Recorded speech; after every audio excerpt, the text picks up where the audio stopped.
Hello, thank you for coming back for What's on My Bookshelf.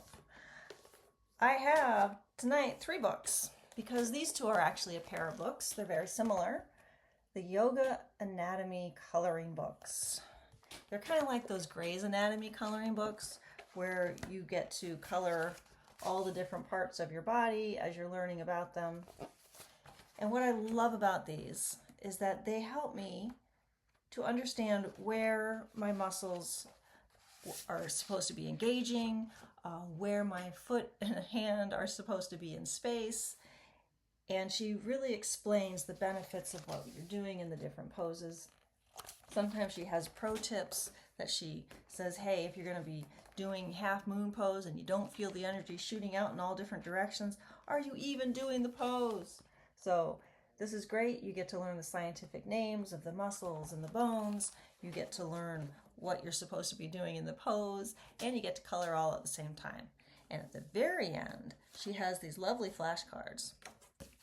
Sometimes, like I said, they can be the bones or the muscles. So this is not exactly the same pose, but they're close.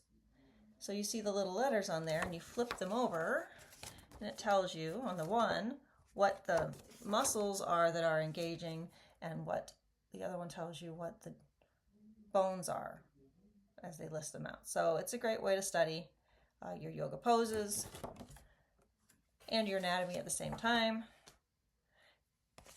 And from just these 2 books, because she's got a whole series of these, I only have 2 of them. This is how many cards I've got, and only about 5 of the poses are the same. So what a great resource. The next book I've got is The Science of Yoga.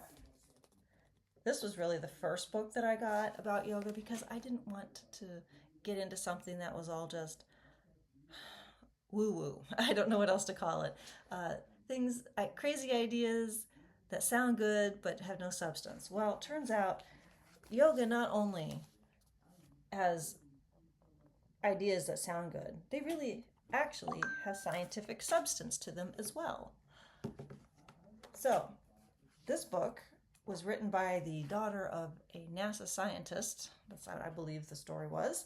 And she goes through a number of the asanas, and she goes through some of the breath work, and she tells us the scientific things that are happening in our bodies.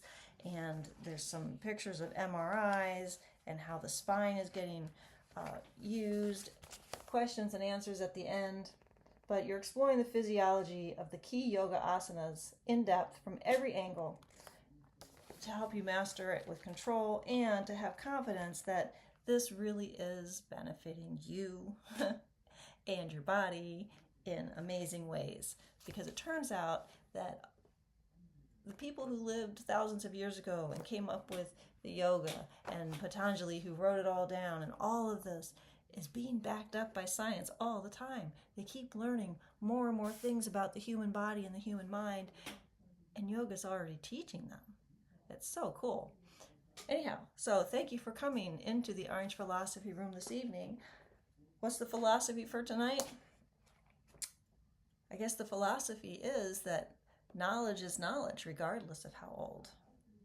So, have a nice evening, and I hope you come back to see more books on my bookshelf, or to talk about more philosophy, or even do a pose on the mat with me in the blue room. So, have a good evening. Namaste.